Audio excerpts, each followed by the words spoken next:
I always do that. Hey, everybody. Welcome to the show. It's the LeBrain Train on Friday, November the 5th. I can't believe it's November. And we are going to be live with Fila from Varga and Sven Gali tonight. Really excited about this one. Really looking forward to talking to this guy who I've been listening to for, 30 odd years. This is the new Sven Gali EP called Sven Gali 3. It's fantastic. We're going to be talking to this guy. Sorry, there we go. It's hard to do this. There we go. This guy right here. And I'm telling you, this is a hell of an EP. 4 songs: Kill the Lies, You Won't Break Me, Now, and Hurt. Sven Gali have kind of got a modern vibe on this in its natural evolution from their second album, In Wire. If anything, it combines the sounds of the first 2 Sven Gali releases. So I'm looking forward to talking to Dan tonight. In the meantime, I'm going to play you a song. This is a favorite on the LeBrain Train. This is a favorite going back to, actually, this video is about 30 years old. This is called Victim of Changes. This is a cover by Clockwork Orange. Enjoy. A little bit of Judas Priest. Are you ready to get your medium shot?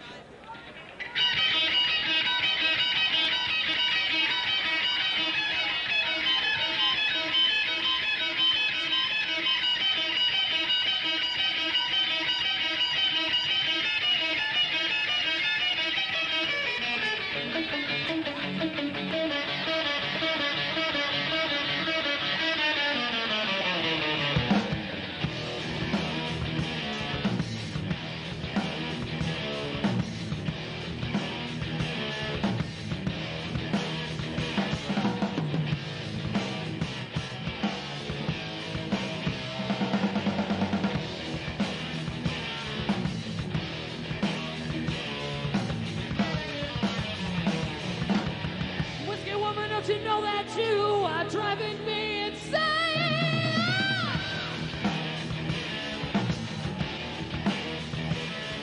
Leaving you kisses your wheels to laugh and gets right to my brain.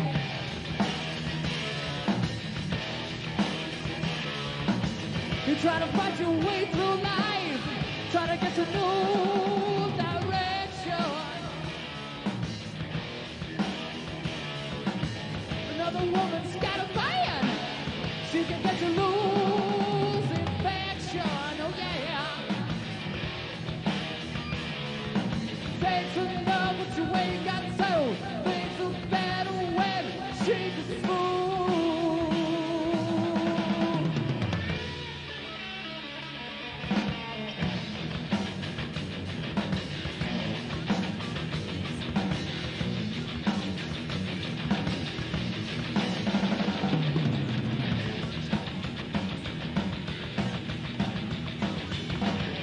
Take another look around, you're not going anywhere.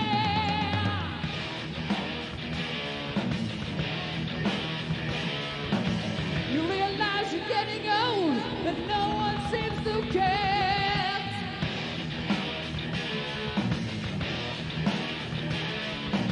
You try to fight your way again, try to get the love.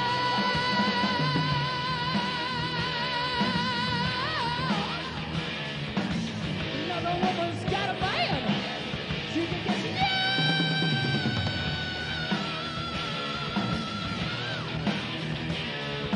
Things are love, but you ain't got so. Things are better when she gets through.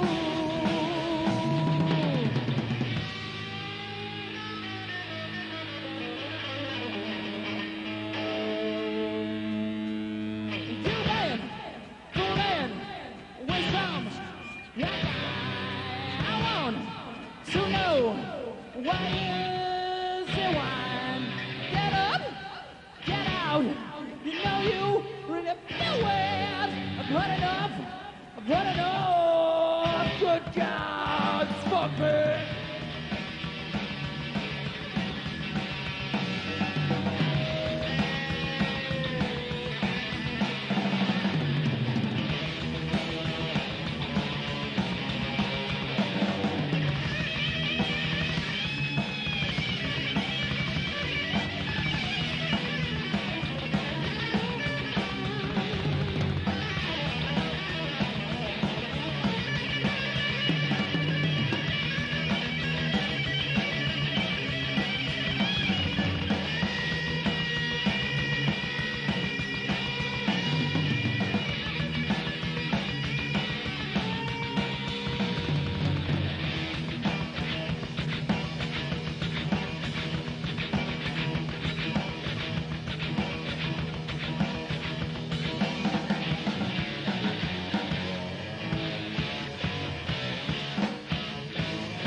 when she was mine,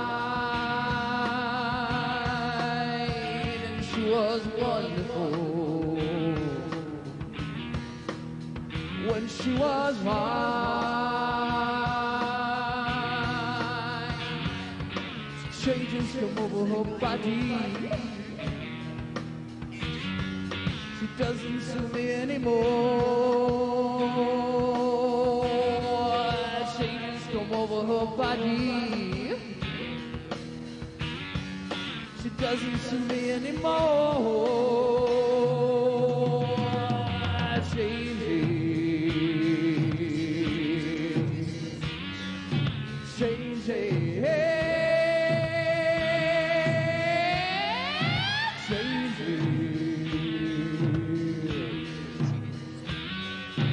Changes.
Ah, that's awesome. Hope you liked that.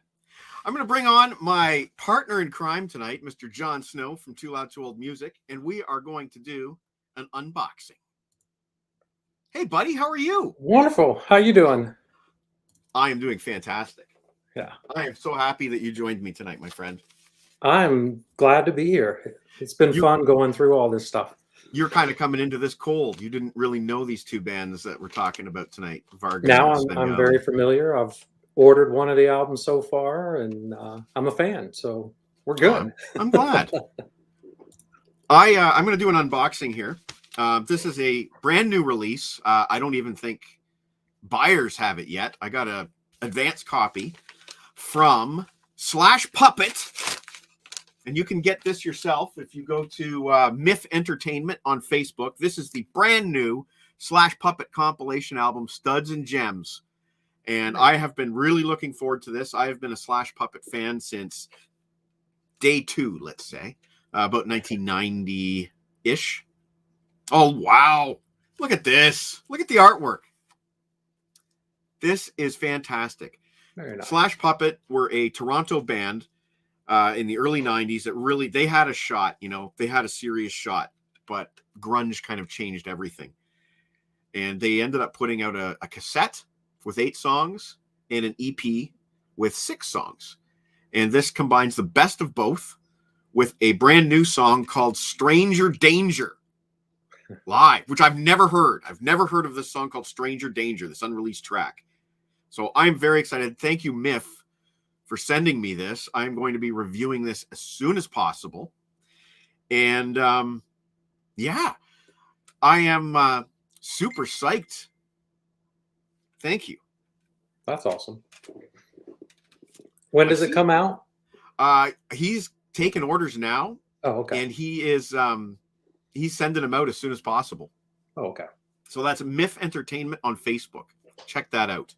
I remember Myth actually has a connection with Sven Gali. He is quoted on the Sven Gali Wikipedia page. So there's a connection there. I see that Dan is in our waiting room. Can you hear me okay, Dan? thumbs up if you can. Yeah, all good. Okay, so if you don't mind hanging out, we were just going to do some music unboxings. So if you're good with that, just give me a thumbs up. Yeah, okay. So he's just going to hang out because he looks like he's having some dinner. So John, you have some new arrivals that you wanted to show off as well. I did. Start with one of the coolest ones. It's John 5's new one, Ooh, Sinner. I'm going to put you on solo layout. So this is Sinner, and if you open it up, there's his autograph. So it's signed by Mr. Five himself. That's sweet. Yeah, CD is actually not in here because it is in my CD player right now.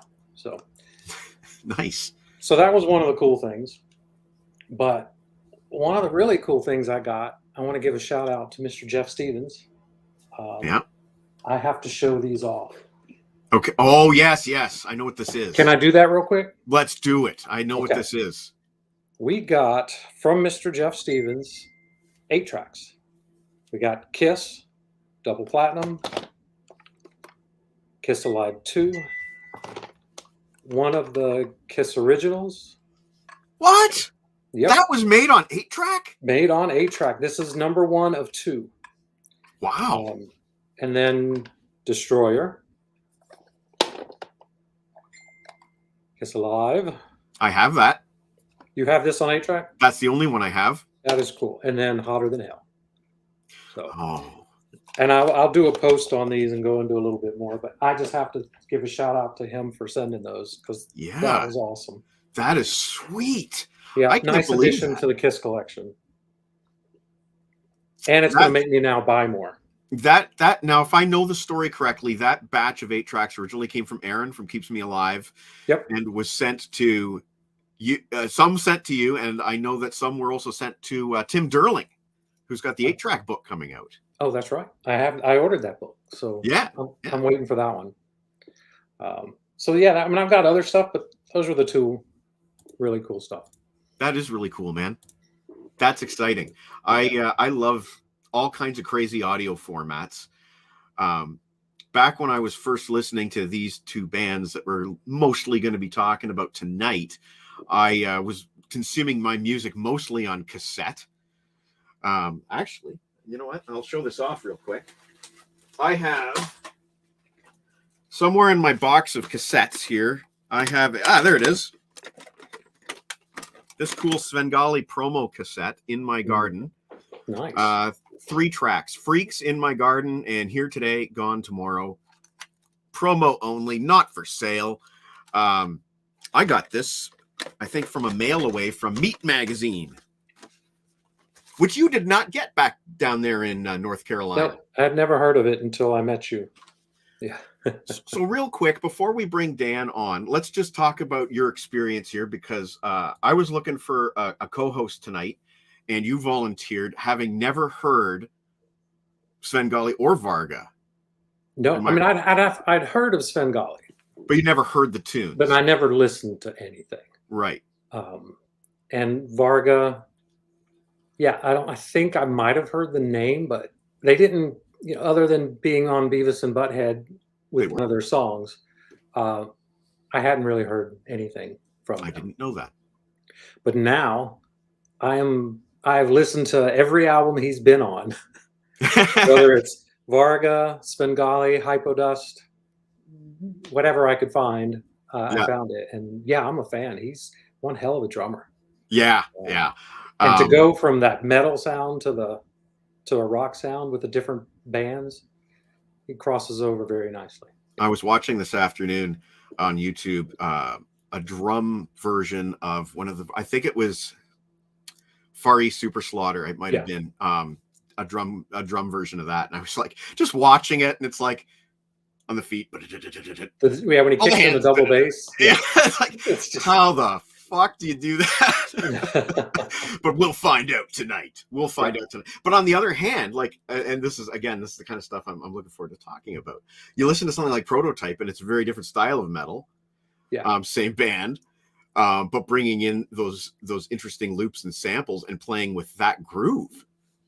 Oh yeah, like, I mean, it was like every album was different. Yeah. And then like the Sven is completely different again.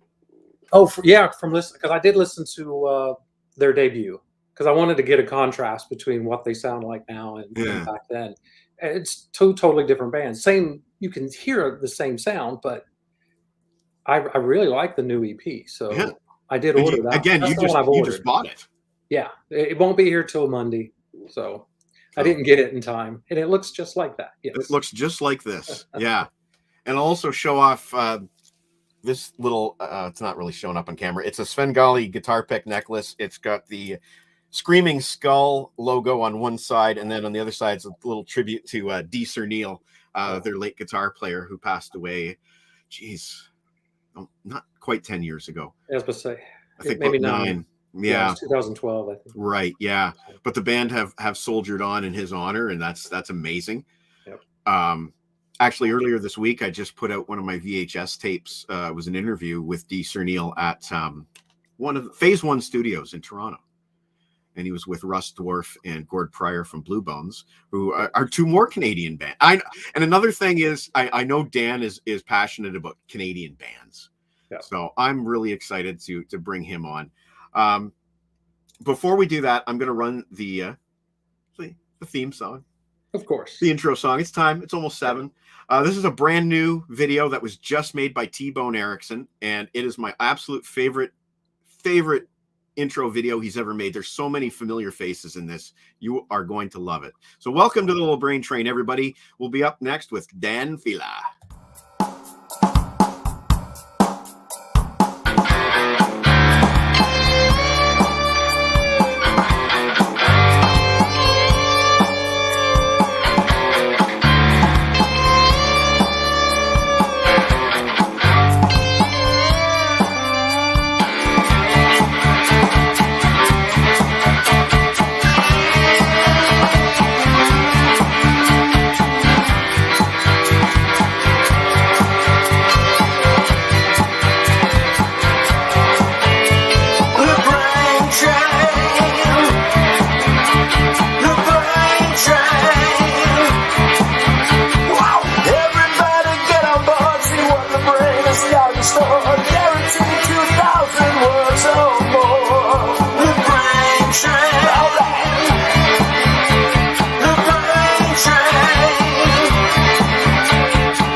One-way ticket to anywhere and a glazed donut to go. The brain train. The brain train.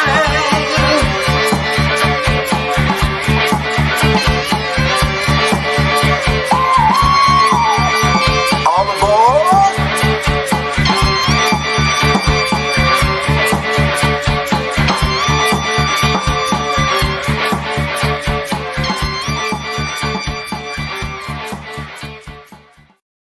I love it. That was what awesome. do you say? What do you say we bring on our special guest? Dan, are you ready to go? Oh, thumbs up. Okay, awesome. Please welcome to the show, Mr. Dan Fila. The Brain Train is proud to present Dan Fila.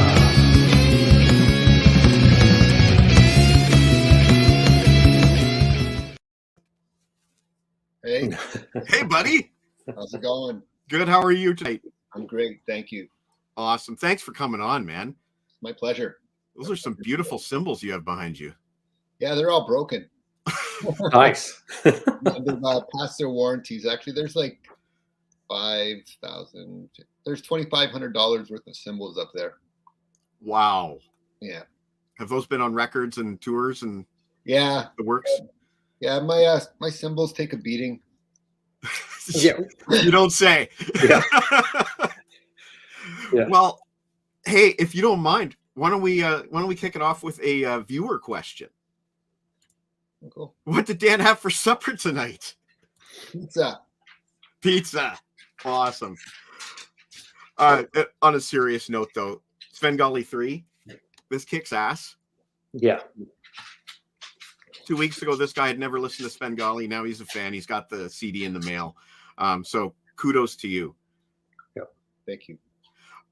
Just to start, I'm kind of curious. Like, Sven Gali is 3 original Sven Gali members and 2 original Varga members. Mm-hmm. So I know you guys are all from like around the St. Catharines, Hamilton area, but how did that happen that when they needed some help, you guys were the right fit? Well, we're label mates on BMG and Sony. And basically, the guys in Sven Gali brought out David Bendith, who's an A&R guy. And he brought them out to see Varga. And it was because of Sven Gali that we were exposed to Sony and BMG. And that's the career that we had with Prototype at Oxygen. And that was an interesting album. Mm-hmm. Yeah. But we've been friends for a long, long time, and I did some demos with them back in the 90s. And as sort of Varga stopped, as we, everyone decided that they wanted to pursue different things, and I wanted to go back to university and I'd get my music degree, and I have my master's of education leadership.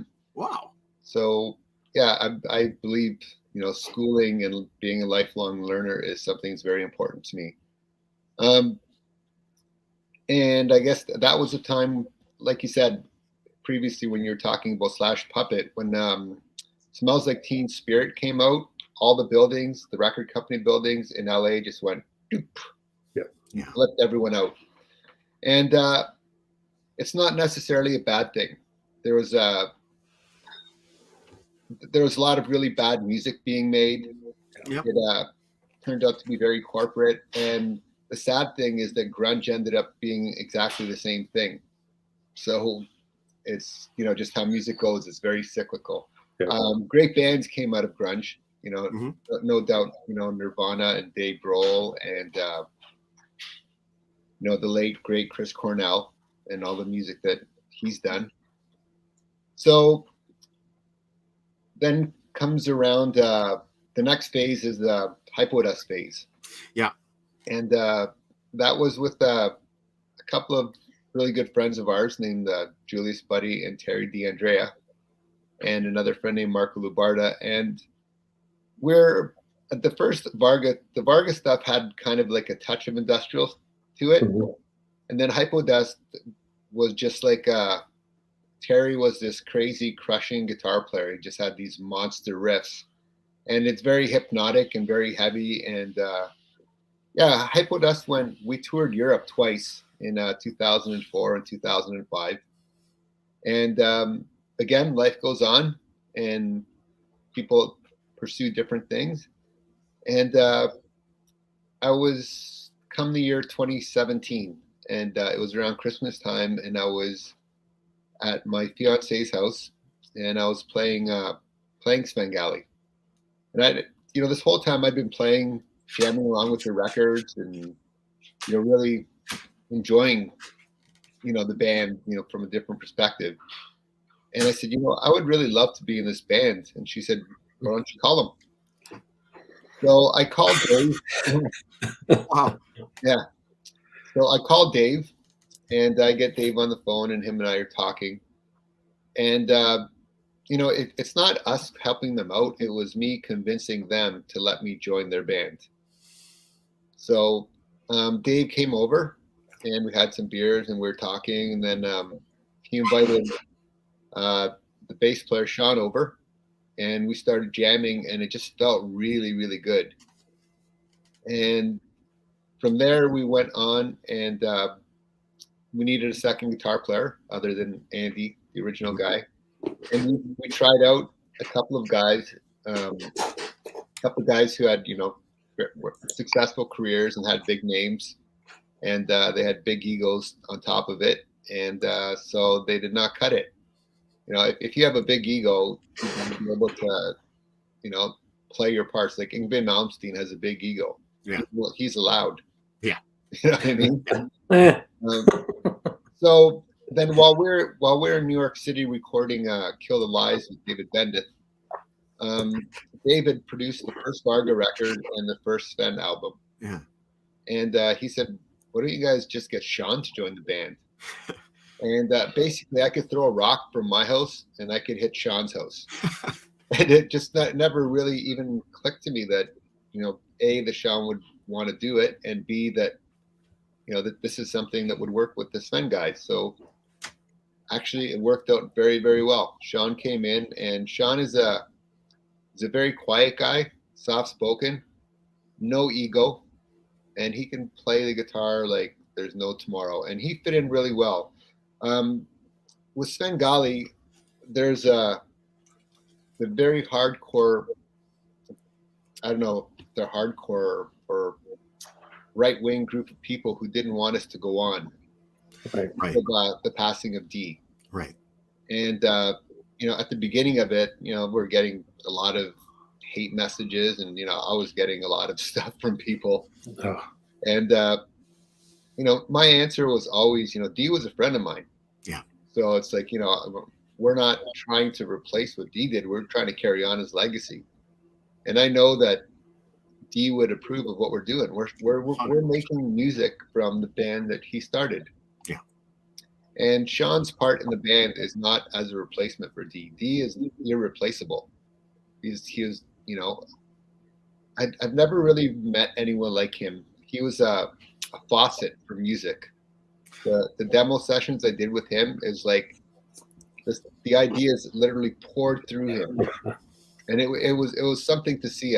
Like in one weekend, he and the guys wrote 12 songs, and we demoed all these songs. Like, and that's just from nothing, just like bam, right out of the air. So, you know, we had to make it really clear that, you know, we're not trying to replace Dee or anything like that. There's other guys in the band. Yeah. You know what I mean? Like Dave, Andy, and Sean also started the band. Yeah. And, you know, they wanted to keep on playing music. And, you know, I just thought to myself how selfish it was of some people to take it upon themselves to sort of crush what we were trying to do. Yeah. And obviously it didn't work. We've come up with a great EP. And before Christmas time, we're coming out with a video. I can't tell you the name of the song because it's a secret project, and, you know, it's a cover song. I don't know. Yeah, sorry, man. But it is being released. This is something that you and I talked about, and so you've decided to release it. Yeah. Awesome. Awesome. With, of course, the blessing from people who own the song and the studio. That's the only clue you're going to get. Yeah. Oh, that's awesome, man. Like I actually played this track that we're talking about earlier tonight just to refresh my memory. Yeah. And fans, you are going to love it. Yeah. So this is going to be an iTunes release or something like that? No, it's going to be we have a full album of material. Nice. That is being released in, you know, when you say January, it turns out to be March. Fair enough. So next year, early next year. Early next year, yeah. Awesome. I'm not sure if you're aware of a Canadian rock legend named Andy Curran. Heard of him? Yeah, he played in a band called Coney Hatch, and they were super influential. I mean, I remember being 14 years old and going to see Judas Priest and Coney Hatch opening up, and it's just like they're just so great. They had like, I didn't understand what groove and pocket was, but there was something that felt really good about that band that stuck with me. And then I saw them open up for Maiden, and immediately I went out and bought their first Coney Hatch album, which is an absolute must-have. Yeah, Coney got it here somewhere. It's amazing. Yeah, and we're producing 2 songs with Andy. No way. Yeah. And, you know what, Dan? If I can just interrupt you for a second. Yeah. I've had Andy on my show 3 times, and he's never mentioned this to me. It's we've been in discussions since, I guess, September, and then we had a couple of things come up that we needed to finish, and you know, we're finally at the stages where we're like fine tuning all the details. Everything is almost banged out and work in place, but we are working together. Oh, that's so And, sweet. And like the pre-production stuff, and Andy's actually is co-written when the song's with us, and he's again one of these special people. It's I've been so fortunate in my life to be in places where there's I'm surrounded by people who are incredibly talented and gifted. Being around Rob Halford was one of those things. When Rob Halford came to see Varga, and it's funny because I told Rob Halford about when we saw them with Coney Hatch opening up, and that was a night for me seeing Coney Hatch and Judas Priest at Maple Leaf Gardens, where I said, "This is what I want to do." And I told that story to Andy and to Rob Halford, and it was pretty cool. And That is so cool. And then when Varga opened up for Metallica, having those conversations with, James Hetfield was, he was quiet. We had some chance to talk. Jason Newsted was around us the entire time. He was like really digging the band. And yeah, it was amazing. So my ADHD is taking me to a completely different way. That's how this show works, man. That's how it works. I was going to throw it to John. As the new fan, what's your question? Well, first I want to know what's behind you. That picture. Well, that's a good question. Look, the skulls. Okay. They're skulls, some old stage props from Varga. Okay, that's awesome. It looked really interesting. Yeah, that's kind of, we used to have those. Actually, you know what? We used them for one show. It's just stupid band stuff. Let's go spend $2,000 and never do anything with it. Yeah. Damn. So finishing my story with the whole Sven Gali. Oh, sorry. Yeah. So then we brought Sean in, and again, Sean is he's a guitar playing machine. Yeah. You know what I mean? And does his parts, and we're lucky to have him. He's a character for sure. He'll drink anybody under the table at any time, any given time. Hard rocking, hard drinking dude. But we're having a great time making music together. That's evident. Yeah, and that's my story of how I convinced Sven Gali to let me join their band. Sorry for interrupting your story there. I didn't realize that my ADHD kicked in there. Yeah. But I, as a fan, it's just cool to see that happen. Mm-hmm. It lights up the fan a little bit. I think gets us pumped for what's coming. It's not like here's Sven Gali with two guys we never heard of. It's like, holy crap! It's two guys we already know and like. It's like, what's that going to sound like? And that's what my takeaway was when you guys first joined the band. But the fact that you guys put out a release and it's so strong, just that defeats any hype. Yeah, if you like that, I'm gonna do a little bit of hype now. You're gonna love the new stuff. Okay. The new stuff is it's riffy. It's got a lot of heavy riffs in it. It's like could be off of 3, but it has like some of the earlier elements of Sven Gali in the band with the guitar riffing, and it's I think a genuine representation of who we are as musicians. Like, we don't have to do this, but we have to do this. You know what I mean? Like, there's we can't stop. Yeah. And we all feel very fortunate and blessed that we can do this together still, and we can do it on our own terms. And that's, a huge rewarding part for me. Like, the added part is like the friendship in the band. I mean, if you have a band with people who are well known, that's fine and all that. Right. It'll be a good band, but the camaraderie won't be there. And that when you go see a band live on stage, you can see that. You can see if the guys like each other or they don't. When I went to see Soundgarden at Red Rocks in Phoenix, Arizona, they hated each other. They didn't look at each other once. The bass player was smashing his bass into the lights, and it was very sad to see that. Like Yeah. Sven Gali stood in one spot with like 80 monitors surrounding him. He didn't move. It just like his voice blasting into his head. But, and then, I compare that to, when I saw Metallica on the Master of Puppets tour. And like those guys were just giving it, man. And they still do. I mean, Metallica is the world's most successful metal band, Right. without a doubt. But I mean, you can't really compare what they're doing now to, Master of Puppets and Justice. Like those two are pivotal records.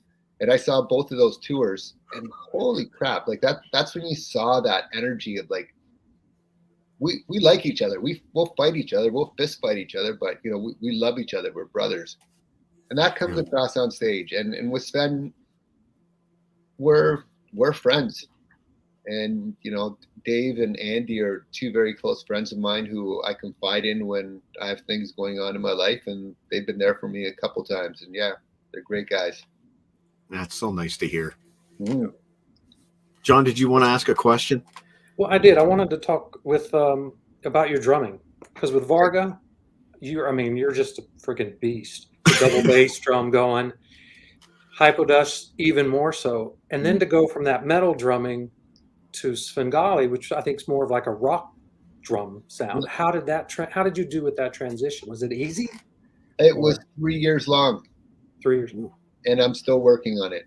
It's a different kind of drumming. With Varga, it was everyone playing as fast as they could, playing the exact same notes, and hoping that we land on the same spot at the end.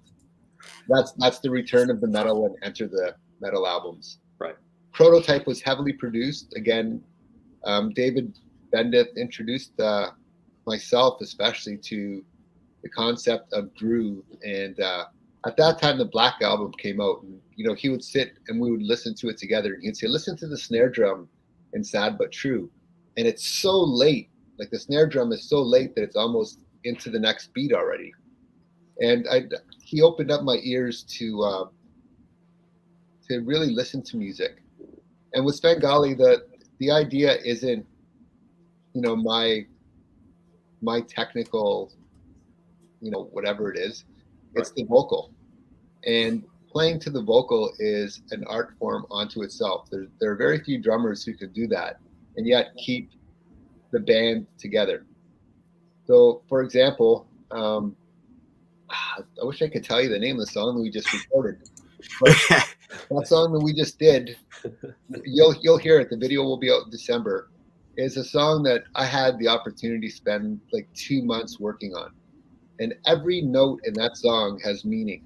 It's a symmetrical pattern, and it's like, if you look at a building, it's perfectly symmetrical, and there isn't something sticking out the side.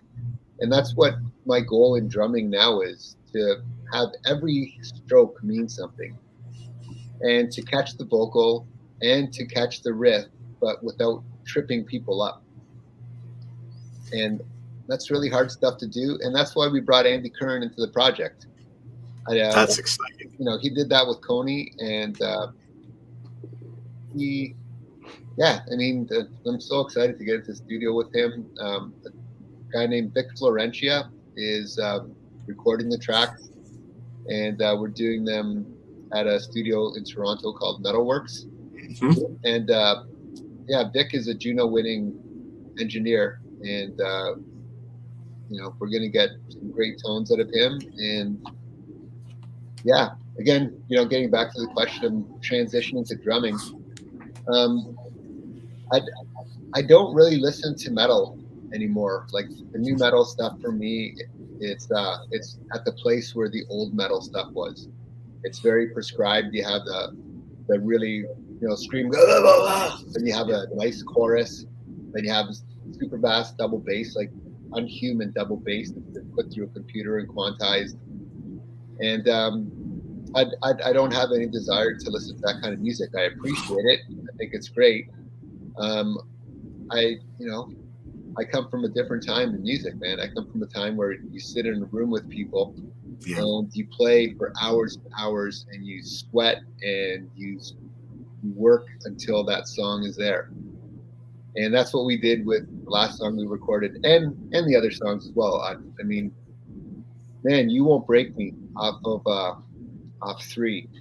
That was a song that basically we went into the studio with nothing.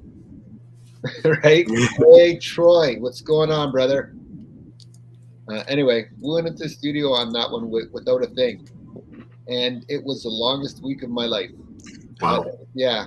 So the first day we got bass and drums done, which never happens. When we go into the studio with David Bendith, the drummer gets killed all the time.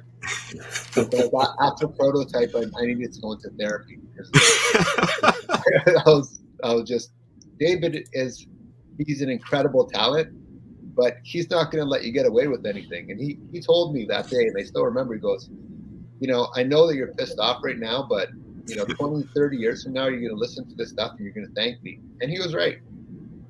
So anyway, You Won't Break Me was one of those songs that, halfway through it, we're wondering, can we even do this song? So that was, and you can hear it in that song. There's frustration in there. There's some angst in there, especially when we go into the sort of the middle 8 section, and just like starting to get that sort of Rage Against the Machine thing going on. It's like just pushing, and yeah.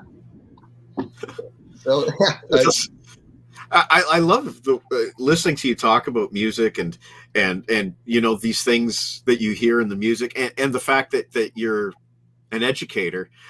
Again, that means something to me personally. My sister teaches music over at Wilfrid Laurier University, so it's nice to hear somebody speak so eloquently about music in a way that's above and beyond my understanding. But yeah, I'm a lifelong learner.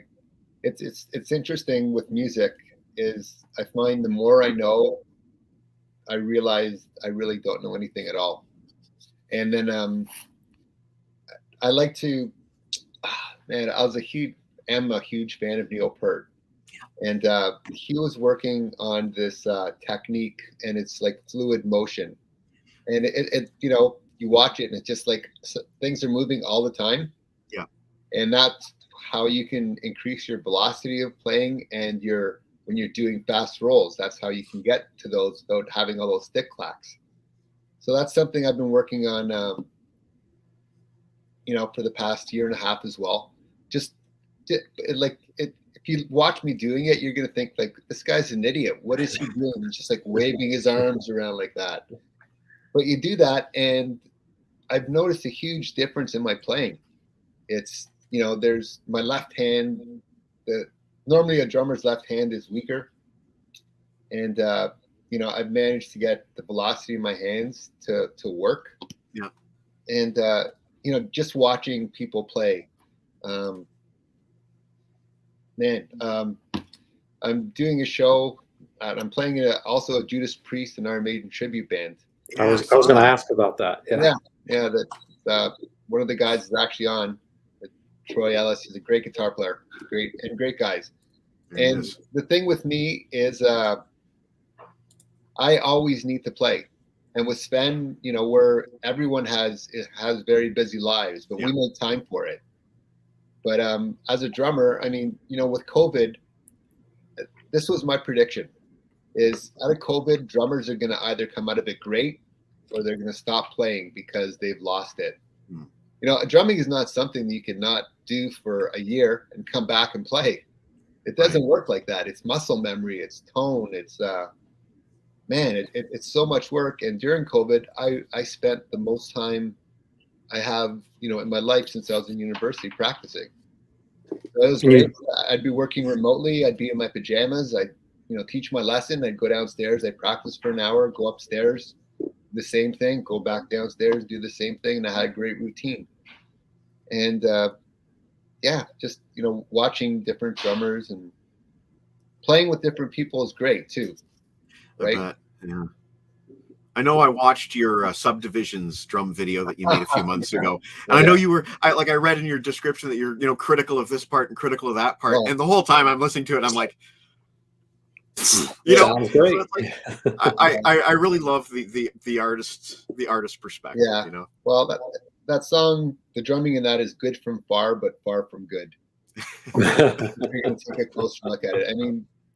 Neil Peart was a game changer for me. The very first drummer that I was introduced to was Peter Criss.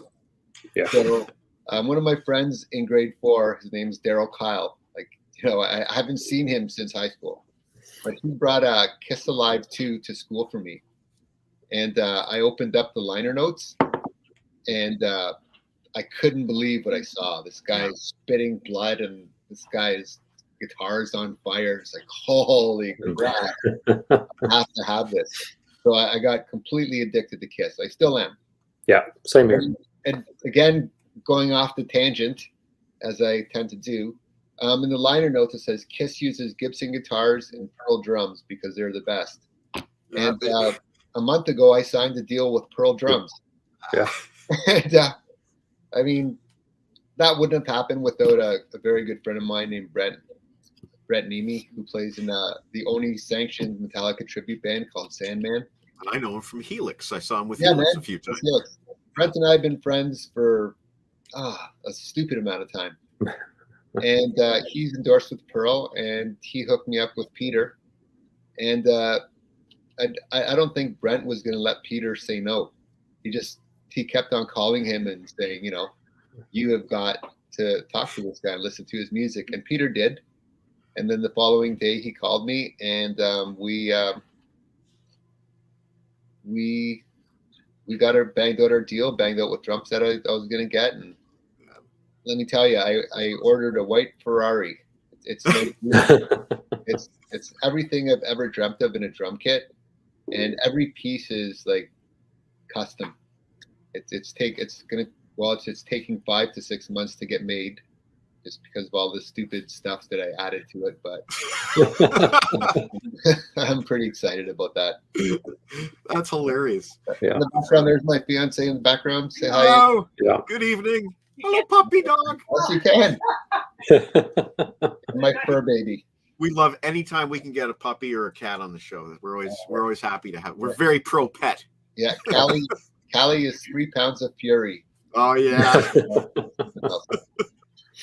Yeah, Brent was a huge advocate for me, and it's really nice after being in the industry for so long to finally be recognized for it. And yeah, I mean, it's inspiring. So this was your first sponsorship? You know what? When we were signed with BMG, I didn't have to buy anything anyway. It was just, I would say, I need this, and that, and then it would just show up at my door. And then my drum tech would put it on the drum kit, and it would be great. It's different now, right? Yeah. We don't have a multi-billion-dollar corporation running it. We're a self-funded machine. And this is the first time I've formally signed with anyone. That's cool. I've had minor endorsements, but nothing that I would compare to this. Like, I mean, Kiss is the world's biggest drum company, and to be a part of their roster is such a huge honor for me. And the best things I feel right now that I'm in the prime. I don't know who's barking at who now. Yeah, I feel like I'm in the prime of my drumming right now, and the best is yet to come, and I look forward to getting behind those pearls and making some magic. And that's really encouraging for anybody who thinks that like age is a factor or time is a factor, that you can keep your chops and you can stay in shape and you can keep doing it and keep improving. Yeah, well, I mean, Neil Peart was living and breathing proof of that. Yep. I saw them, I guess the last time was 2012, and his playing was effortless, just like effortless and so powerful and so dynamic. And he was he was an older guy, and the key is you can't stop, right? It's like you have to keep on going. And I've got to tell you, I don't like practicing all the time. I don't like going downstairs and doing this stupid hand thing and, practicing and going over songs and doing repetitive things, but I have to, because I feel guilty if I don't, because I know that I'll be letting myself down first and foremost, because I have very high expectations of myself as a musician, as a person, as someone who could possibly inspire younger people to play. Yeah.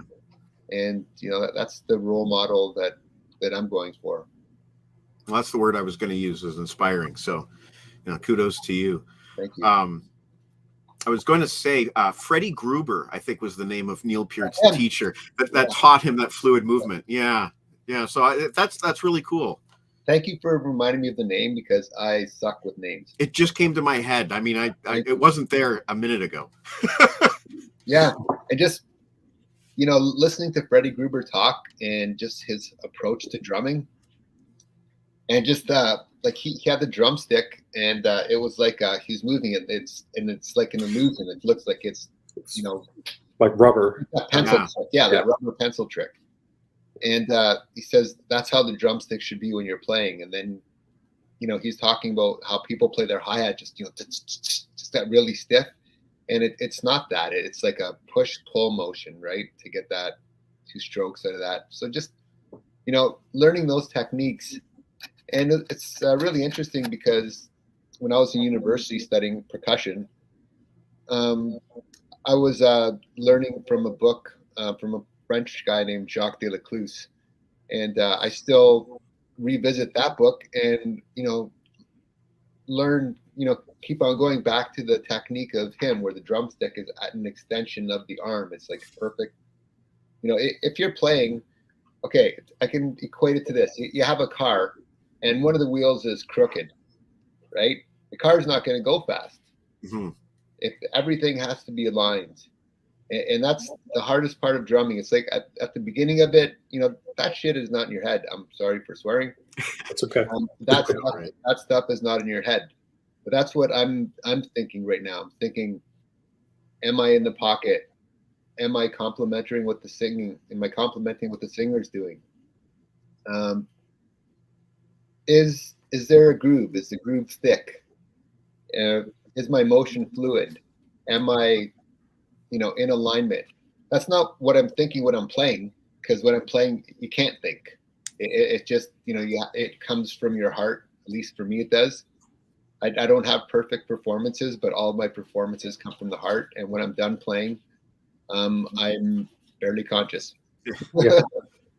And that's been something for my whole life, right? But incorporating all of those things into one package is my goal. And that's what I'm going to concentrate on until I can't drum anymore. And hopefully that will be, a long time yet coming. Right. Exactly. I have a lot more to give to people, and share what I've learned, and again, inspire people, and just with my students at school who also want to be musicians, or they're making music on the computer, and they're asking me, how do you do it? And I said, you just do it. You have to believe in yourself. If you're in a band, you have to believe in the band. There can't be any weak links, and weak links include personal relationships, because eventually it'll break, and that's what broke with Varga. Is an unfortunate personal relationship, and but I'm friends with the other guys. But yeah, you have to have that, and there can't be any weak links. And I said, look, I'm living and breathing proof of it.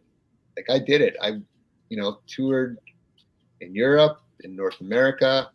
I opened up for the world's biggest metal band, like playing on the same stage at like direct support for Metallica. James Hetfield was on my stage right and in the wing, and he watched the whole set. And after that day, I wasn't, I generally am not nervous to play in front of people, but after that, it's like, I don't care. I any factor. And then at the end of the set, James always has his arms folded and just gave me the nod. And that was nice. And that was sort of for me, that was like a high point in my career.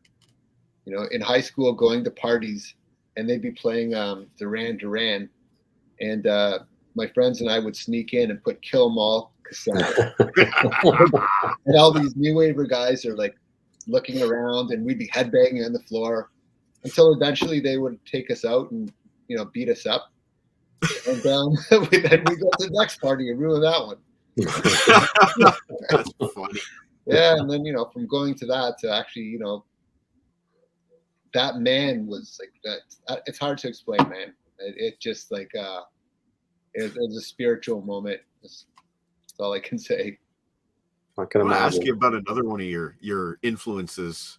Yeah. And I understand a personal friend of yours whose name has come up yet tonight, but Mr. Rob Reiner from Anvil. Oh, dude. Like I listened to an interview of yours the other day, and you mentioned Rob Reiner, and I'm like, it clicked. I'm like, yeah, I hear that. There's an Anvil Rob Reiner vibe to the way that you construct your drum parts. Oh, you yeah. know. So Rob Reiner, I saw Anvil play in my high school when I was in grade 9. And that was the first time where I really heard someone play like that. And I stood on the chair the whole time and watched Rob play. And it's like, this guy is incredible. And man, I can't believe I didn't mention him earlier. Rob is a huge influence on my playing. Like the Varga, all the Varga stuff, like the technical Varga stuff, I was ripping off Rob left, right, and center. Like you know, I'd have my go-tos: Dave Lombardo, Lars, Rob, Neil Peart, and that's, you know, how I sort of combine myself. And right now, Robbo is a friend of mine. You know, him and I chat, and man, I have so much respect for that guy, and he is one of the best drummers. Again, I hate using that word best, but he's like at that level where he's achieved greatness and a spot in history. And, you know, speaking with Rob and listening to him, you know, talk about his influences, and just, man, I love that guy. He's just something else, man. Yeah. Like, you know, the drumming in School Love just kills me. Mothra. Yeah. Oh my God. Like, what even is that? And then, you know, that's when I was in grade 9. I didn't know anything. And I think they're one of those bands that their newer stuff is as good, if not better, than the old stuff. That This Is 13 album is just freaking great. Yeah, I can see that. Yeah. Again, Rob's a friend. He actually invited my fiance and myself to dinner at his house. So, you know, and we've been in talks for me to take lessons from him. I want to learn his snare technique from him. Like, it's ridiculous. The man is a ridiculous talented person. Yeah, and absolutely. Again, deeply admire the guy, and a lot of respect there for sure. John, you got a question? Thanks for reminding me. No worries, man. Had to give him a shout out. Oh man. You had mentioned the Iron Priest. Yes. And I think you said you had a show coming up. Yeah, we're playing Saturday, November 27th at the Rock Pile in Etobicoke. Okay. And the way that came about is the singer Jerry plays in a band called Entropy, which is another great Canadian metal band. You should look them up. Will do. It's really, really great band. And again, Jerry and I have been friends for a really long time. And you know, he called me up and he said, you know, Dan, would you consider, you know, doing some shows with us? And, you know, I asked what the deal was, and he told me this is the set list. And before he was finished the set list, I said, you know, I don't want to do a few shows with you. I want to be in your band. And the guys and again, the guys in Iron Priest are amazing. Like Troy Ellis is an incredible guitar player. Like this guy, his tone and his approach to playing, and just his kindness, and no ego. And you know, all the guys are like that. I have so many offers to go and play in bands, but I don't do that very often. I do it a couple times, but for me, it's the people in the band. And, you know, I knew after the first rehearsal that we all played together that, you know, this is something that I enjoy doing and we'll pursue it. And I mean, you know, playing, you know, classic Clive Burr, another huge influence of mine. and Nico McBrain, and Dave Holland is a highly underrated drummer from Judas Priest. Like those albums he played on are great. Les Binks, from that Unleashed in the East. I mean, how ahead of its time was the drumming on that album? Oh, a decade at least. Yeah. Yeah, just incredible stuff. This guy just got into Priest in the last year, basically. So we're exposing him to all kinds of new stuff these days. Oh man. Well, I'm trying to finally branch out. Yeah. Well, for me, as I wouldn't consider myself like a completely hardcore Priest fan. Like I don't know all of the songs. I don't know all the deep cuts. I have friends who are like that, who like, oh yeah, this song on Stay in Class, and like I don't know that. That's him over there. I know the songs, and it's a real pleasure to play them. And again, it just keeps up those chops, and relearning those songs for me, and relearning them properly, because I haven't played them for 30 years, any of those songs, right? And then to sit down and like really get inside Clive Burr's head and understand what he's doing in The Prisoner, and how the solo section, how he's breaking up all those sections, and it's just it ignites me. It gives me lots of fire. And I also do some shows with the Motorhead band called Motorheadache. Oh, that's cool. And the drumming of Mickey D. I mean, Mickey D, like, how can you not want to play Mickey D's drumming? Yeah. Stuff he did with King Diamond. Again, just I'm playing stuff from the greatest drummers around, and it does nothing but help me. Right. And again, I'm very active, and but I'm also very selective. It's like I need to. The people that I play with also need to have very high expectations of themselves. Sure. Because I'm not going to go up on stage and look like a fool. No. I have too much self pride for that. And, absolutely. Yeah. Another drummer you mentioned was Dave Lombardo, and I just want to read you something that a buddy of mine sent me. He saw you guys opening for Voivod on the Angel Rat tour at Rock and Roll Heaven. Yeah. So that would have been 91, 92-ish. Yeah. He said, a fun show, and the song titles did not disappoint. They didn't. He said, I seem to remember this one's called Middle East Massacre, but I think it was called Far East Super Slaughter. So he was close. But he says, you guys did an absolutely killer cover of Angel of Death. Very impressive. Yeah. Yeah. Again, the first time I heard Raining Blood, that album from front to end, the 32 minutes of insanity, I didn't think it was real. I thought the record player was sped up. And I said, there's no way anyone can play like this. There's no chance. And then I saw Slayer live, and I saw him do it, and I said, well, I better get to work.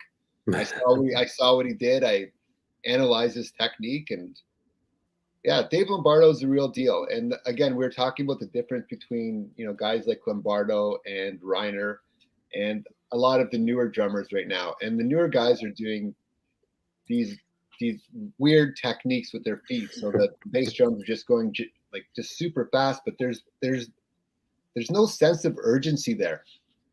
You know what I mean? Like Dave Lombardo, it's like downstroking on the guitar, down picking. It's like he's right on the verge of falling over the cliff.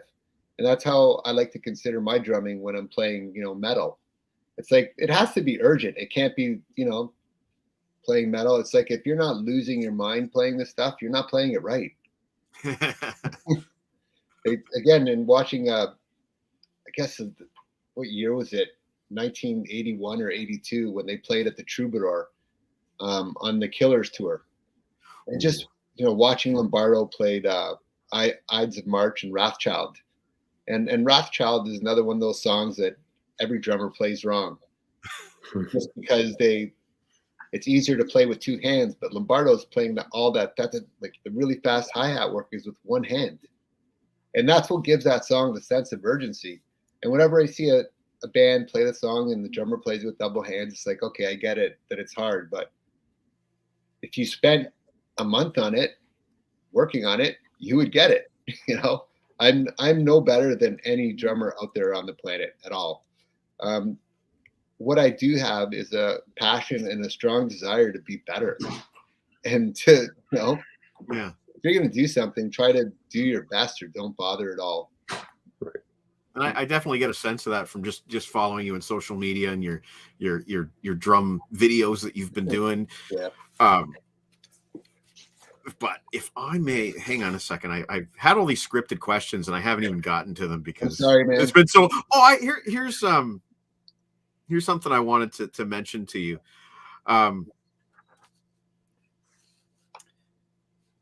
The needle stack video, the Varga needle stack video. Yep. I was just watching that the other day, bringing me right back to the 90s, but it looked like you're filming that out in the desert or something. Where were you guys? In Hamilton, Ontario. No. Yeah. I was like, oh, they traveled to Arizona to film this. No. There's so as you know, Hamilton is much like Pittsburgh. It's a steel town. And those are slag piles, just piles of rock.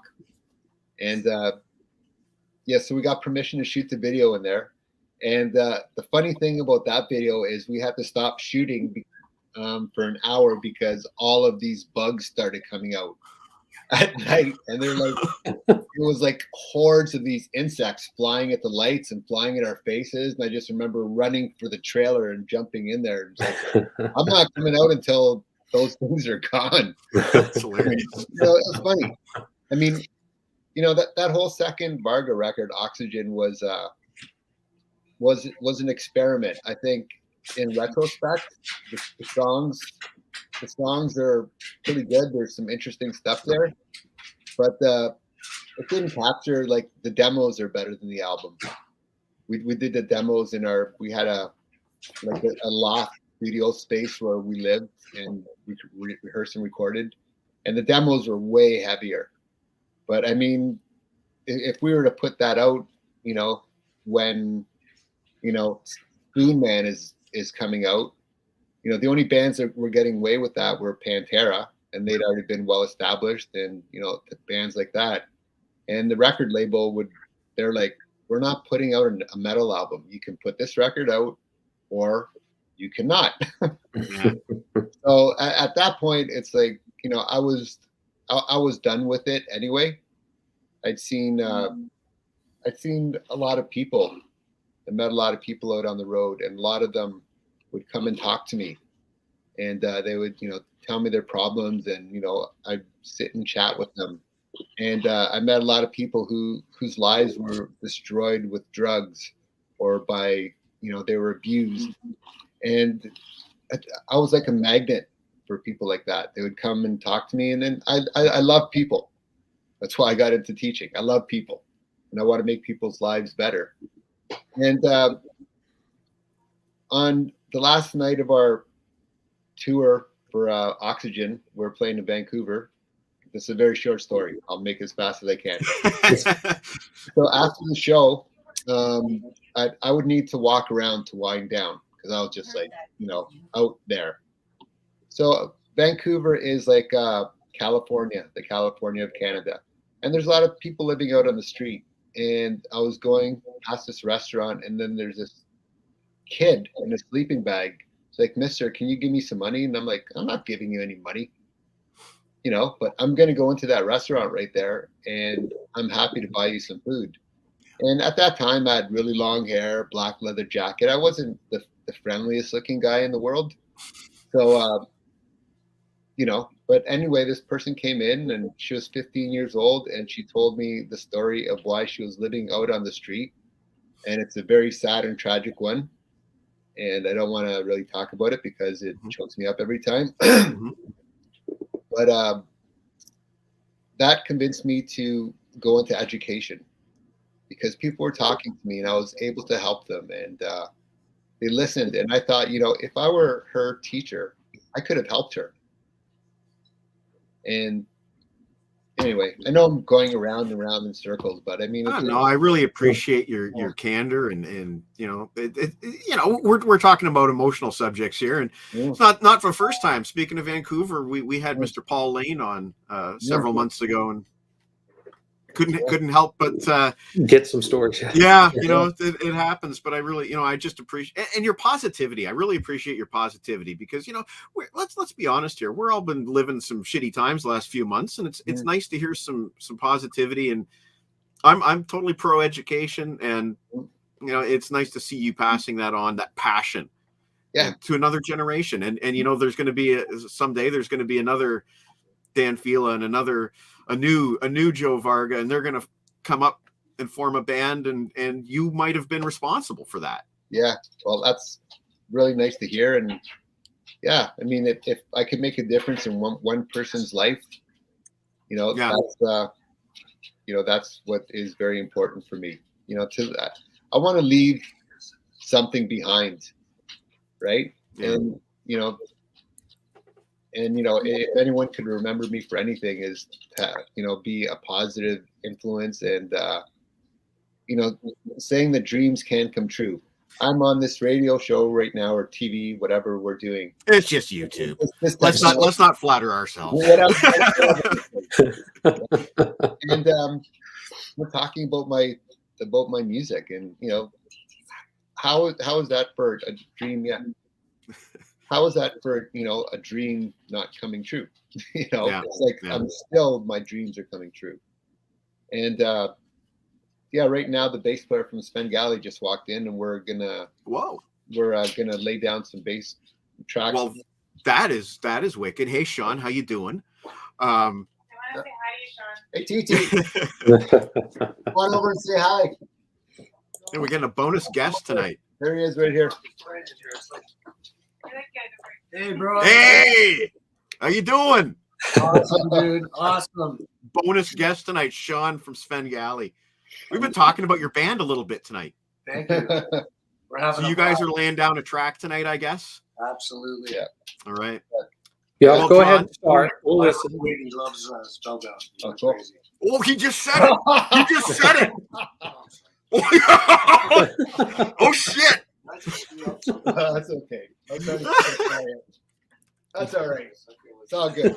I don't feel like anything, man.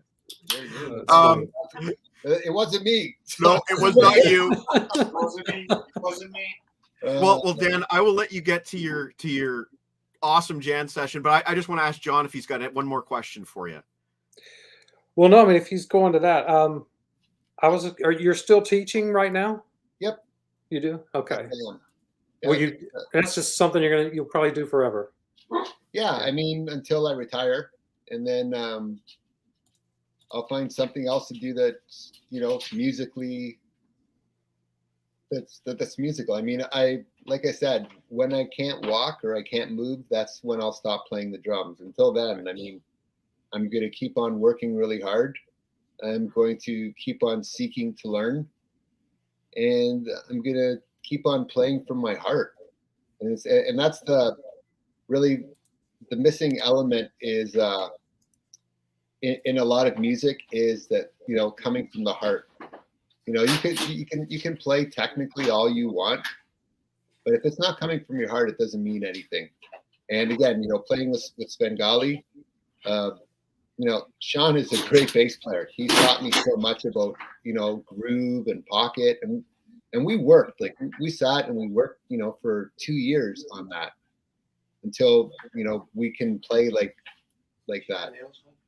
And and same, you know, with Varga, it's like, you know, those guys, we worked really, really hard. And yeah. Well, I thank you for spending an hour with us tonight. I had a blast. I have at least another hour's worth of questions for you. Yeah, we can hook up again after your next track comes out, which we won't mention a second time. And I'll just wish you all the best, all the positivity in the world, because you've definitely given us some of that tonight. And just one more thing I just want to say. Yeah. You talk about dreams coming true. When I was a young kid living in Kitchener, Ontario, with my subscription to Meat Magazine, I was very inspired by Drew Masters. Mhm. And I said to myself, you know what? If I could ever sit down with a rock star and do an interview, that's my dream come true. So Yeah. thank you, Dan Field. Well, Tell him I just talked to Drew the other day. I'll hook you guys up. That's cool. yeah. Drew's been a supporter of both Sven and Varga since day one, I guess. Yep, that's how I heard of both of you guys, both of those bands, Yeah. Drew Masters. Awesome. And I talk to Drew Masters on a weekly basis myself. Yeah. It's a small world, you know. It But, really is. but thank you so Really much, sir. Well, thank you. I've had an amazing time speaking with you. Keep on doing what you're doing. It's amazing stuff. You too, my friend. And, Nice to meet you. I hope we can talk to you in the new year after this new track comes out. Absolutely. Well, All right. we'll do something when the full record is done. Yeah. Yeah, that'd be great. Maybe Perfect. we can premiere one of the songs on your show or something. Do something kind of cool. Sound good? Absolutely. That's a yes. That'd be awesome. All right, man. All right. Take care, buddy. Cheers. All right. Have a good night. Nice to meet you. Bye. And my mom got that right. It's nice to see dreams come true. Yep. Well, that was a lot of fun. That was a Yeah. lot of fun. And a scoop. Deke is going to shit himself.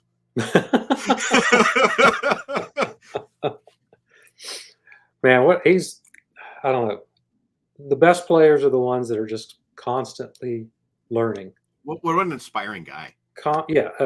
Amazing. Hey, Not what T-Bone, you would expect from a drummer, right? T-Bone, can you give Deke a text or a shout right now? I can't believe Andy Curran, like all these connections. Well, Canada's really small, right? Yeah. Well, you know what? There is truth to that. That a lot of these guys, we're all clustered in a very small area around. Yeah, we big call country. it the Greater Toronto it's not- area. Yeah. So But great you're music. not wrong. You're not wrong. That's not an insult, Canada. Don't take that as No, an not at insult. all. I mean, it's just you don't have 300 and something million people in your area. That's exactly right. But Yeah. I just want to also thank you for coming in and pinch hitting tonight. I like to have a co-host because it gives me someone to bounce off of, and also I like to be able to have the freedom to go and check up on Jen if necessary. And Absolutely. you didn't know any of these songs before, and now you No, do. I know. Yeah, I know. We didn't. I mean, I didn't want to give him like a long question, that last one. So I was like, "What's short?" You know, this is the crazy thing, John, and it happened both with Dan and Paul Lane. I ask a question that doesn't have anything to do with where the answer went, and the answer goes to a really fascinating but emotional place. Oh no, I love it. You know, and it's like if that's because we have this kind of show, you and I, then that I'm cool with that. You know, there's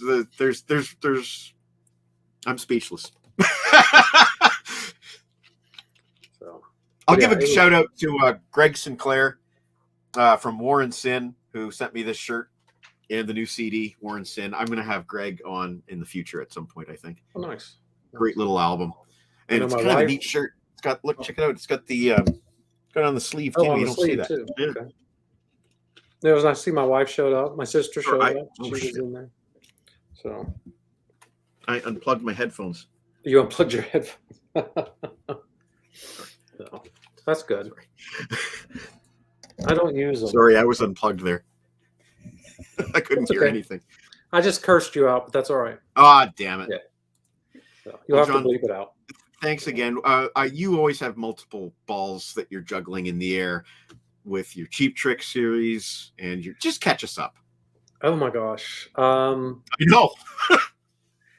There's just I'm kind of getting overwhelmed at times, especially planning the big one that's coming up.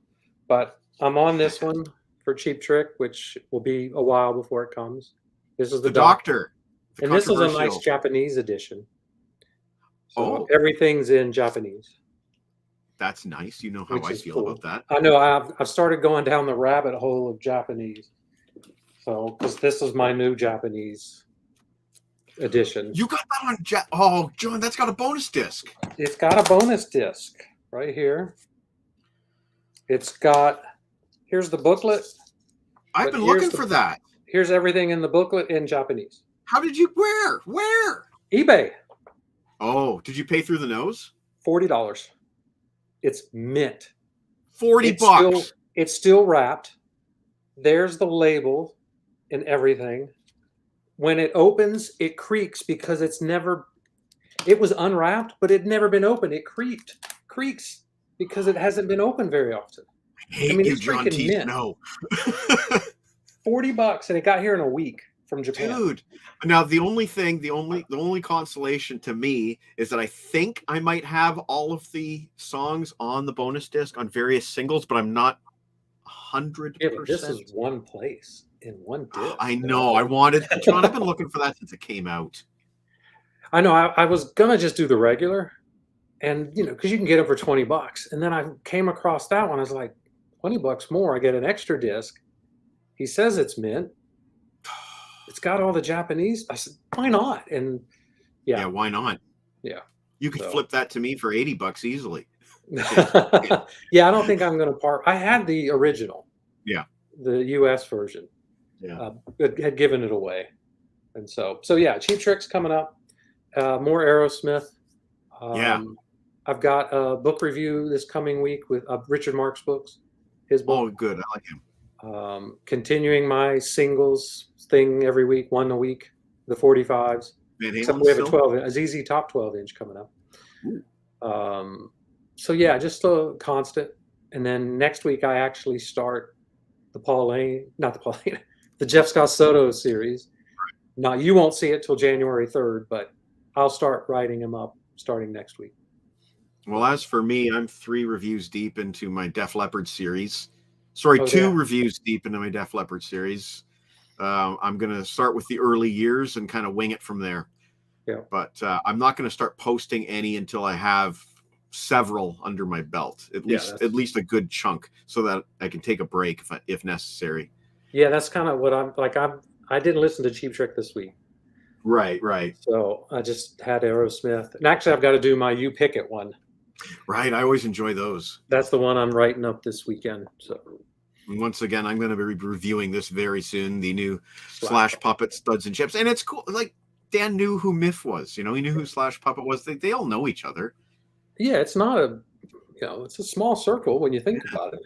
It's really cool. I'll be again, like I follow him on social media, and it's like, oh, there's Brent Nemi from Helix commenting, and there's Archie Gamble from Helix commenting, and all these guys that I know from separate bands, and it's like they all know each other. They do. They're all drummers. Yep. So, but yeah. Well, thanks, John. I'm going to go get a sub. And I think I'm going to play that LeBrain Train song one more time because I really enjoyed that video that Oh, you know what? I do want to give T-Bone a really quick shout out. Here's the story. This is important. I sent Dan the link for the YouTube video, and he said to me, "Is there any way you can change the logo? Because that's not the Sven Gali logo. That's a logo for a fake Sven Gali that basically took the name and got out of it by taking the space out of between Sven and Gali." And I'm like, oh shit, I can't have the wrong logo. Right. So I messaged T-Bone, and he sent me brand new artwork by noon. And by the time I got home from work, he sent me a brand new Dan Fila welcome video and a brand new LeBrain Train intro video with the correct logo. Wow. So T-Bone. And the video was great because I liked how normally it was just still shots. Yeah. But some of these were moving. Right. It gets Subway, Chris. Subway. It gets so much more of the vibe of the show, how much fun we have. So I was absolutely thrilled. T-Bone does this on his own time. He does it for 2 shows. Yeah, not just Scotch on the Rocks. He does it for 2 shows. So thank you, T-Bone. Thank you, Jon Snow. Let's go out on the LeBrain Train theme song because I am so happy and proud of this. And thank you, Dan Fila. See you, Mike. Have a great night, everyone. Ciao. All right. Bye.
one-way ticket to anywhere.